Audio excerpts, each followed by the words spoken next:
Y precisamente para hacer análisis más detallado sobre estos datos presentados por las autoridades norteamericanas acerca del aumento de migrantes que cruzan hacia los Estados Unidos, agradecemos mucho que nos tome la llamada el doctor Andrés Ramírez Silva. Él es coordinador de la Comisión Mexicana de Ayuda a Refugiados. Muchísimas gracias, doctor, por tomarnos esta comunicación. Es siempre un placer platicar con usted. Y bueno, para que primero pues nos diga si estas cifras coinciden con las cifras que el gobierno mexicano posee y pues por supuesto, no sé si comparta conmigo la visión de que reflejan una crisis, una verdadera crisis humanitaria, pues las personas vulnerables, como ellos mismos refieren, no van a cruzar y a exponerse a estos grandes peligros que representa cruzar toda la República Mexicana y cruzar la frontera norteamericana si no fuera por una verdadera necesidad de ayuda humanitaria. Muy buenas tardes. Muy buenas tardes y un saludo a su auditorio de Iberoamérica. ¿Cómo están ustedes? Muy bien, muchas gracias. Pues serían esas dos preguntas para iniciar, doctor. Pues sí, mire, yo creo que es muy importante siempre recalcar que este no es un fenómeno del todo nuevo, simplemente ha habido tendencias que se han venido acrecentando a lo largo de los años y claramente cada año los números son mayores, no solamente a nivel de corrientes migratorias en general, sino los flujos de personas que solicitan la condición de refugiado. Yo creo que hay que entender que son flujos mixtos, personas que salen por razones diversas, los causales son multifactoriales y estamos hablando de un común denominador de todos los países que se dan, sobre todo el Triángulo Norte de Centroamérica, donde han estado saliendo todas estas personas en los últimos años.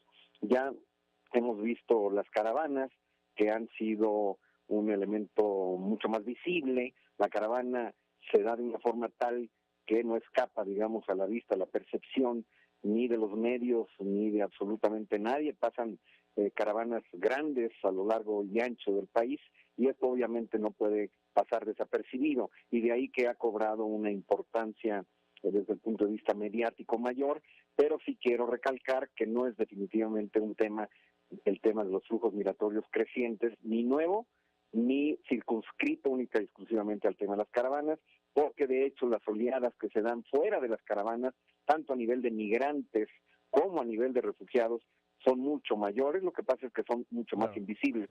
Y justamente el hecho de que las caravanas hacen del fenómeno un fenómeno visible es el propósito, es el objetivo que subyace detrás del por qué es que la gente se organiza a nivel de caravanas, porque también una de las pretensiones de ellos mismos al organizarse de esa forma es no solamente lograr una mayor protección, habida cuenta que hemos sabido que a lo largo de muchas ocasiones ha habido violaciones de mujeres, ha habido acosos, hostigamientos, violencia sistemática de todo tipo de grupos, inclusive de grupos maleantes del crimen organizado internacional, sino porque además de esa manera el fenómeno parece completamente invisible. De suerte entonces que esta estrategia parece estar encaminada a crear una situación de mayor visibilidad y por otro lado el tender a poderse proteger de mejor manera y no ser víctimas inermes, digamos, ante estos acosos y esa violencia. Claro, no obstante, siempre se debe de tratar este asunto de la migración, aunque no sea nueva, y creo que usted lo ha expresado aquí en varias ocasiones, pues con todo apego, por un lado a los derechos humanos, también al involucramiento integral por parte de los partidos, tanto de origen, de cruce y de recepción.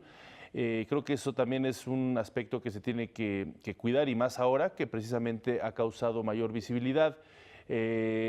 Aquí la pregunta es si hay coincidencia con el comisionado de Aduanas y Protección Fronteriza, Kevin McAleenan, que precisamente dice que se ha incrementado los flujos migratorios hacia los Estados Unidos, independientemente de que ha sido una constante a lo largo de la historia los flujos migratorios, y que también hay más familias que están buscando cruzar la frontera. En ese sentido, ¿usted concuerda con esta visión o lo mantenemos dentro de un esquema, dentro de esta naturaleza que quizá no es deseada, aunque puede ser muy entendible y que no necesariamente la migración tiene que acarrear cuestiones negativas, pero que bueno, pues ahora se está poniendo sobre la agenda mediática?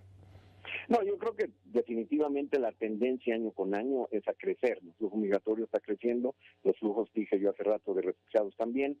Lo que sí hay que tener claridad es de que es más el número de personas, ahí sí ya hablando de mexicanos, Sí. que están regresando a México con respecto de aquellos que entran a los Estados Unidos. Es decir, el saldo es un saldo cero o podría ser hasta negativo. Son más los que regresan que los que entran, eso hablando de la nacionalidad mexicana.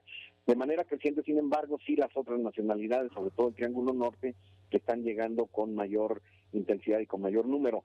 Yo de lo que tengo, digamos, la información de primera mano es de refugiados, que es siempre una expresión diáfana del fenómeno, de una manera más clara, sobre todo en tanto que lo expresa de una manera más relacionado con el tema de la necesidad de la protección internacional. Es decir, si nosotros hablamos de los migrantes en general, pues ahí estamos entrando a un terreno un poco más amplio, un poco más ambiguo, un poco más difuso, en tanto que por ahí se pueden colar todo tipo de personas, en tanto que muchas de ellas serían más relacionadas con el tema económico, otras por problemas básicamente relacionadas con el crimen, otras personas que son víctimas sistemáticas de una serie de problemas allá en sus países de origen. La gran mayoría, efectivamente, pensamos nosotros en la Comar, son personas que de alguna manera sí están en necesidad de protección internacional. Sin embargo, no la gran mayoría deciden solicitar la condición de refugiado, sobre todo cuando vienen en caravana, porque ahí hay una especie de decisión. Creo yo que hay una lógica distinta entre las personas que vienen en los grupos pequeños tradicionales con respecto a la lógica de aquellas personas que vienen organizadas en la caravana. Y quiero referirme a lo siguiente: quienes vienen organizados en la caravana ya tienen una planificación de antemano con una meta ya clara. No solamente hablé hace rato de la visibilidad, hablé también de la autoprotección, pero también hay un elemento que hay que tener en cuenta. Es mucho más claro que cuando está establecida la idea inicial de salir en caravana, hay una meta de la posibilidad de llegar hacia el norte, a diferencia que cuando los grupos son más pequeños, en donde el peligro de llegar hasta el norte es muchísimo mayor, en donde las posibilidades de visibilidad son mínimas, entonces ahí el riesgo es mucho mayor y por tanto entonces son personas que son más proclives a simplemente pasar y solicitar la condición de refugiado en México y quizá quedarse en México. En cambio, cuando la caravana es grande, sí subyace la idea de la posibilidad de pasar hacia el otro lado, y entonces por eso el porcentaje, a pesar de que sí pienso que la mayoría de las personas están en necesidad de protección internacional, creo que el porcentaje de quienes solicitan la condición de refugiado en México es menor cuando vienen en caravana que cuando no vienen en caravana. Entonces yo creo que es un elemento. Le voy a dar algunos datos concretos. Por ejemplo, la caravana de octubre, cuando llegaron del orden de 10,000 personas que pasaron, digamos, en esas caravanas grandes, fueron las más grandes de las que se tenía registro, digamos, en México, ahí llegaron a solicitar del orden de 4,100 personas la condición de refugiado. O sea, un número bastante significativo con respecto del número que pasó. Sin embargo, hay que entender que en ese momento lo que ocurrió es que se utilizó el tema de la solicitud de la condición de refugiado casi como el único mecanismo regulatorio y se planteó el tema casi como la única manera en la que las personas podrían tener la posibilidad de acceder a empleos. O sea, ahí hubo un problema porque definitivamente no se puede considerar a la Comisión Mexicana de Ayuda de Refugiados como una agencia de empleo ni tampoco como un organismo de regularización migratoria. Entonces ahí hubo un problema y eso fue lo que llevó a que muchísima gente en términos porcentuales llegara a solicitar la condición de refugiados. Pero eso era un poquito ficticio, porque en términos reales muchas de estas personas abandonaron el procedimiento, salieron de la entidad federativa de donde solicitaron originalmente la condición de refugiado, o sea, en la zona de Tapachula, etcétera, con lo que se demostraba que en realidad no era ese el objetivo y muchos de ellos, como usted sabe, llegaron hasta Tijuana. Ahora, fue muy distinto el comportamiento con la caravana que llegó en enero. La caravana que llegó en enero llegaron a ser registradas del orden de 12,000 personas más o menos, y solamente un poquito más de 400 personas solicitaron la condición de refugiado. ¿Cuál fue la diferencia? La diferencia fue que ahora ya no se planteó ese único mecanismo de regularización migratoria, sino se planteó la posibilidad, y no la posibilidad, sino el planteamiento muy claro de las autoridades mexicanas. Estamos hablando de un nuevo gobierno que trazó una línea clara de seguir una política migratoria de seguridad, una migración regulada, segura, en condiciones de seguridad. Y esto llevó a que se pensara desde un principio que las personas tendrían que ser registradas desde la línea fronteriza. Entonces se montó todo un operativo dirigido por el INAMI y en donde concurrieron, digamos, varias agencias gubernamentales, no solamente a nivel federal, sino estatal y municipal, que respondieron desde el día 1 y registraron a esa cantidad de personas. Hubo un grupo que se salió de esa posibilidad, que fue un grupo menor, que llegó a un poco más de 2,000 personas, que son los que llegaron hasta Piedras Negras. Pero digamos, quienes fue el grueso de la gente, sí fueron registrados, a diferencia de la caravana de octubre, pero ahí no se planteó como alternativa a regularización migratoria el tema de la solicitud de la condición de refugiado. Y la gente se registró, casi todos, y recibieron la tarjeta de visitante por razones humanitarias, que les daba la posibilidad de movilizarse a lo largo del país, recibir la tarjeta solamente en 5 días y tener todas las posibilidades de acceso a servicios públicos y demás.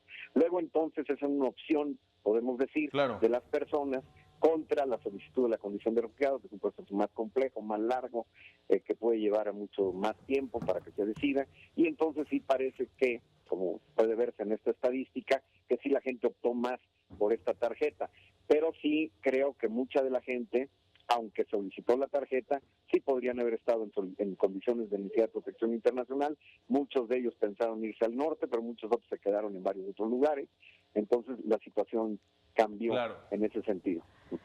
Pues lo importante es, como bien lo menciona, yo creo, Andrés Ramírez Silva, coordinador de la Comisión Mexicana de Ayuda a Refugiados, es no perder obviamente la visión humanitaria de estas personas y de esta situación que, como también bien lo apunta, no es una situación atípica y tampoco es una situación privativa del continente americano o de México, y darle cauce a estos fenómenos migratorios y, por supuesto, entender perfectamente el fenómeno de la situación de petición de refugio. Muchísimas gracias, le agradecemos como siempre habernos ayudado a entender cada vez más este fenómeno y este aspecto. Le mandamos un fuerte abrazo y estaremos en contacto muy pronto.